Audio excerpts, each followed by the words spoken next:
8 हिजरी का रमज़ान। मक्का की सरजमीन पर एक नया सूरज तुलू हो चुका था।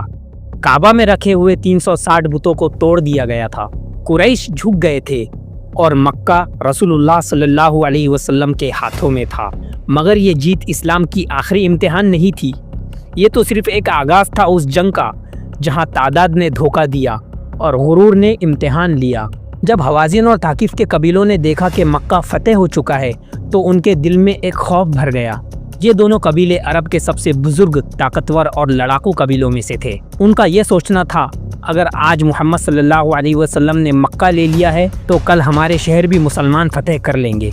और तब उन्होंने मिलकर एक साजिश रची। मालिक बिन औफ, हवाज़िन का जवान और जज्बाती सरदार, उसने पूरे कबीले को जमा किया और कहा, अपने साथ अपनी औरतें, अपने बच्चों को भी ले लो ताकि हमारे सोल्जर्स भागने की न सोचें। 20,000 से ज़्यादा का लश्कर तैयार हुआ और वो जंग के मैदान की तरफ बढ़ने लगा। जंग के मैदान में पहुंचने के बाद वो छुप गए वादी हुनैन में, घाटियों, पत्थरों और चट्टानों के दरमियान। उनका इरादा था कि जब मुसलमान अपनी जीत पर खुश होकर गाफिल हो जाएंगे तब एक ऐसा अचानक हमला होगा जो मुस्लिम फ़ौज को हिला देगा।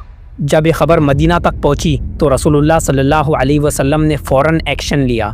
10,000 सहाबा के साथ जो मक्का फतेह किया गया था, अब मुसलमानों के साथ 2,000 कुरैश के नए मुसलमान भी शामिल हो गए, जिनमें कुछ इखलाक वाले थे और कुछ सिर्फ जीत देखकर आए थे। टोटल फ़ौज 12,000।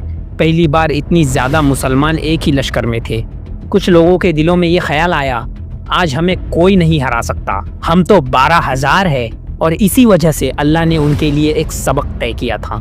रसूलुल्लाह सल्लल्लाहु अलैहि वसल्लम ने फ़ौज को मक्का से हुनैन के लिए रवाना किया। ये सफ़र सिर्फ एक जंग का नहीं था, ये एक रूहानी इम्तिहान था।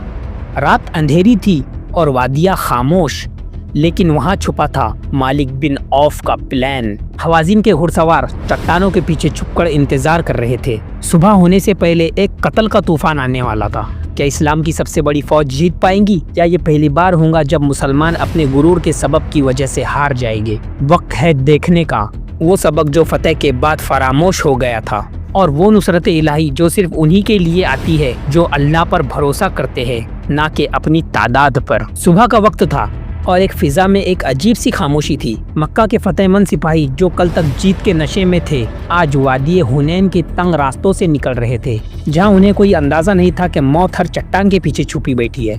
ये जगह एक घाटी थी जहां दोनों तरफ ऊंची ऊंची चट्टानें थी और बीच में एक तंग रास्ता। हवाज़िन के घुड़सवार और तीरंदाज छुपकर तैयार थे। मालिक बिन औफ ने उन्हें एक ही हुक्म दिया था, जब मुसलमान फौज बीच में आ जाए तब ऐसे टूट पड़ो कि किसी को संभलने का वक्त ना मिले। और इसके बाद जैसे ही मुसलमान घाटी में दाखिल हुए, उन पर कहर टूट पड़ा। पहला तीर आया, फिर दूसरा, फिर तीसरा, फिर हर तरफ से हजारों तीर मुसलमानों पर बरसने लगे। ऊपर से घुड़सवार नीचे की तरफ दौड़े और कुछ ही पल में सब कुछ बदल गया। नए मुसलमान सबसे पहले घबराए। कुछ कुरैश जिन्होंने कल ही इस्लाम कबूल किया था, वो तो फौरन मैदान छोड़कर भागने लगे। फौज का निज़ाम टूट गया, ऐसे बिखर गया लश्कर जैसे हवा में पतंग। 12,000 की फौज में सिर्फ चंद ही लोग बचे थे जो मैदान में टिके रहे। जब सब कुछ टूट रहा था, जब मैदान खाली हो रहा था, तब एक शख्स सफ़ेद ऊँटनी पर खड़ा था, रसूलुल्लाह सल्लल्लाहु अलैहि वसल्लम, जिनका चेहरा नूर से चमक रहा था और जिनकी आवाज़ वादियों में गूंज रही थी। आप सल्लल्लाहु अलैहि वसल्लम ने बुलंद आवाज़ में फरमाया, ऐनल मुहाजिरून, ऐनल अंसार, अना नबियुल्लाह खदीब, अना इब्ने अब्दुल मुत्तलिब। मैं हूँ मुहम्मद, अब्दुल्लाह का बेटा, मैं अल्लाह का रसूल हूँ, मैं एक सच्चा नबी हूँ, चाहे तुम मानो या ना मानो। हज़रत अब्बास रज़ियल्लाहु ताला अन्हु जो एक ज़बरदस्त आवाज़ रखते थे, रसूलुल्लाह सल्लल्लाहु अलैहि वसल्लम के इन जुमलों को सुनते ही जोश में आ गए। ए अंसारियों, ए अस्हाबुस समूरा, ए बदर के मुजाहिदों, रुक जाओ। मोहम्मद सल्लल्लाहु अलैहि वसल्लम अपनी जगह पर रुके हुए हैं और तुम पीठ दिखाकर भागते हो।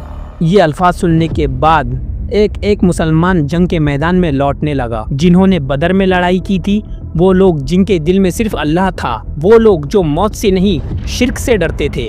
और इसी के साथ कुछ ही देर में इस्लाम का लश्कर वापस इकट्ठा होने लगा। रसूलुल्लाह सल्लल्लाहु अलैहि वसल्लम का हौसला उनके लिए रोशनी बन गया। इस दर्दनाक और इम्तिहानी वक्त में भी रसूलुल्लाह सल्लल्लाहु अलैहि वसल्लम ने अपना हाथ उठाया और कहा, या अल्लाह, अगर तू चाहे تو آج کے بعد تیرا نام لینے والا کوئی نہیں رہے گا۔ یہ وہ دعا تھی جس میں آسمان بھی جھوم اٹھا۔ الہی نصرت نے نزول شروع کیا۔ اگلے کچھ پل اسلام کی تاریخ کے سب سے بڑے کاؤنٹر اٹیک کا آغاز ہونے والے تھے، جب وہی فوج جو بکھر چکی تھی اللہ کے بھروسے پر واپس اٹھ کھڑی ہوئی اور دشمن کے دانت کھٹے کر دیے۔ وادی حنین میں اب بھی دھول اڑ رہی تھی، تیروں کی بارش اب بھی چل رہی تھی، مگر میدان میں کچھ بدل چکا تھا۔ رسول اللہ صلی اللہ علیہ وسلم کی آواز، حضرت عباس رضی اللہ تعالیٰ عنہ کی پکار اور صحابہ کے جذبے ایمان نے بکھر چکی فوج کو واپس زندہ کر دیا تھا۔ حضرت ابو سفیان بن حارث رضی اللہ تعالیٰ عنہ وہ پہلے دشمن تھے اسلام کے، مگر آج رسول اللہ صلی اللہ علیہ وسلم کے ساتھ جام شہادت پینے کے لیے کھڑے تھے۔ حضرت علی، حضرت ابو بکر، حضرت عمر اور حضرت اسامہ بن زید رضی اللہ تعالیٰ عنہ جیسے جوانوں نے ایسے حملے کیے کہ حوازن کے گھڑ سوار پیچھے ہٹنے لگے۔ حضرت عبداللہ بن مسعود رضی اللہ تعالیٰ عنہ کے کندھے پر ایک گھڑ سوار نے حملہ کیا، لیکن انہوں نے پیٹھ نہیں دکھائی، انہوں نے شہادت کو گلے لگایا۔ ایک صحابی جن کے پیر کٹ گئے تھے اپنے ہاتھوں کے بل گھسیٹتے ہوئے رسول اللہ صلی اللہ علیہ وسلم کے پاس پہنچے اور صرف اتنا ہی کہا، یا رسول اللہ، میں واپس لڑنے جا رہا ہوں، میرے پیروں کا غم مت کرنا۔ پھر اس کے بعد نماز کا وقت آیا، تیر چل رہے تھے، تلواریں چمک رہی تھی، مگر مسلمان رک گئے۔ دو گروپس میں تقسیم ہوئے اور ایک گروپ نے رسول اللہ صلی اللہ علیہ وسلم کے پیچھے نماز پڑھی اور دوسرا گروپ تلواریں لے کر ان کی حفاظت کرنے لگا۔ پھر دونوں گروپس نے اپنی پوزیشنز بدلی، پہلا گروپ واپس سے جنگ میں لوٹ گیا اور دوسرا گروپ نماز پڑھنے لگا۔ یہ تھی صلاۃ الخوف، جنگ کے بیچ سجدہ اللہ کے سامنے۔ یہ منظر دشمن نے دیکھا اور کانپ گیا۔ مالک بن عوف نے سوچا تھا کہ مسلمان تعداد اور فتح کے غرور میں ہیں، مگر اس نے یہ نہیں جانا تھا کہ یہ لوگ روح سے لڑتے ہیں، صرف بدن سے نہیں۔ جب مسلم فوج نے ترتیب سے کاؤنٹر اٹیک شروع کیا، ان کے لوگ پہلے چٹانوں سے نیچے گرنے لگے، تب حوازن کی صف بکھرنے لگی، پھر مسلمانوں سے ڈر کر الٹے پیر بھاگنا شروع کر دیا۔ دشمن لشکر ان کی عورتیں، بچے اور مال غنیمت سب کچھ چھوڑ کر اپنی جان بچا کر بھاگنے لگے۔ حوازن کا لشکر تو تھا 20,000 کا، مگر ان کے مقابلے میں اللہ کے بندے صرف 12,000 تھے، اور وہی کافی تھے ان 20,000 کے لیے۔ وادی حنین میں اب بھی دھول اڑ رہی تھی، لیکن اب مسلمانوں کے چہرے روشن تھے۔ یہ جیت ان کی تعداد کی نہیں، ایمان، اخلاص اور رسول اللہ صلی اللہ علیہ وسلم کی رہنمائی کی تھی۔ اور دنیا نے دیکھ لیا کہ جب سب کچھ بکھر جائے تو ایک نبی صلی اللہ علیہ وسلم کی آواز اور ایک سجدہ اللہ کے لیے قیامت سے پہلے بھی فتح کی مثال بن سکتا ہے۔ وادی حنین کی جنگ ختم ہو چکی تھی، دشمن پیچھے ہٹ چکا تھا، میدان میں رہ گیا تھا 14,000 سے زیادہ مال غنیمت، 6,000 لوگ قید، 24,000 اونٹ، 40,000 بکریاں اور 6,000 عورتیں اور بچے جو قیدی بنائے گئے تھے۔ پہلی بار اسلام نے اتنا بڑا مال غنیمت حاصل کیا تھا۔ قریش کے نئے مسلمان، انہوں نے اپنے لیے زیادہ حصہ چاہا، لیکن انصاری چپ ہو کر سب کچھ دیکھتے رہے۔ رسول اللہ صلی اللہ علیہ وسلم نے ایک نئی اسٹریٹجی کا استعمال کیا۔ جن لوگوں کے دل ابھی نئے نئے اسلام کی طرف جھک رہے تھے، انہیں زیادہ حصہ دیا تاکہ ان کے دل اسلام کے ساتھ اور زیادہ قریب ہو جائے۔ جب مدینے کے انصاریوں نے دیکھا کہ انہیں کچھ خاص نہیں ملا تو ان کے دل میں ایک چھوٹا سا شکوہ آیا۔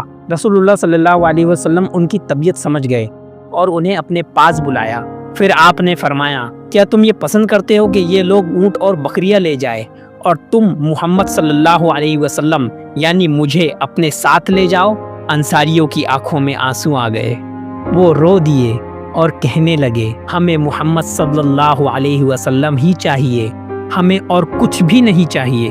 یہ تھا اخلاق، یہ تھی رحمت جو جسم نہیں دل فتح کرتی ہے۔ اس فیصلے کے بعد آپ صلی اللہ علیہ وسلم انصاریوں کے ساتھ مدینہ میں ہی رہنے لگے، اور اس کے بعد یہی تعمیر ہوا گنبد خضرا، جو آج تک مدینے کی اکنومی میں ایک بہت بڑا رول ادا کرتا ہے۔ اور یہاں ایک بات سوچنے والی ہے، اگر محمد صلی اللہ علیہ وسلم اپنے شہر مکہ واپس لوٹ جاتے تو آج مدینے میں گنبد خضرا کبھی موجود نہیں ہوتا۔ اور یہی تھا مدینے کے انصاریوں کا انعام کہ انہیں چند بکریوں اور اونٹ کے بدلے اس پوری کائنات کی سب سے بڑی نعمت رسول اللہ صلی اللہ علیہ وسلم حاصل ہوئے۔ حوازن کے بعد رسول اللہ صلی اللہ علیہ وسلم نے طائف کا رخ کیا، جہاں تھی طائف قبائل کی جڑیں، لیکن طائف کا قلعہ مضبوط تھا، وہاں ہر دم تیر چلا کرتے تھے۔ مسلمان باہر سے صبر کرتے رہے، گرمی تھی، بھوک تھی، لیکن رسول اللہ صلی اللہ علیہ وسلم نے ہر روز ایک ہی دعا کی، یا اللہ ان لوگوں کے دل کھول دے، یعنی کہ طائف والوں کے۔ اور جب طائف کے دروازے نہیں کھلے तो रसूलुल्लाह सल्लल्लाहु अलैहि वसल्लम वापस चले गए बिना कोई बद्दुआ दिए। ये थी आप सल्लल्लाहु अलैहि वसल्लम की रहमती सूरत। वो सिर्फ जीतना नहीं चाहते थे, वो दिल भी जीतना चाहते थे। जंगे हुनैन ने हमें सिखाया, तादाद पर गुरूर करोगे तो अल्लाह सबक देगा, बिखर जाओगे तो रसूलुल्लाह सल्लल्लाहु अलैहि वसल्लम की रहनुमाई से संभल भी जाओगे। जंगों के बीच भी सजदा नहीं छोड़ना, अल्लाह मदद फरमाता है।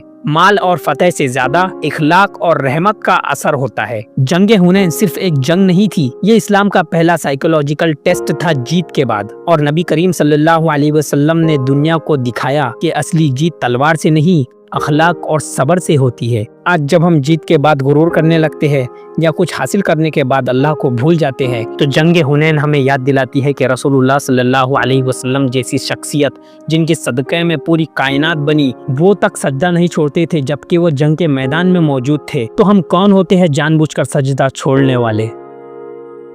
सब्सक्राइब करें।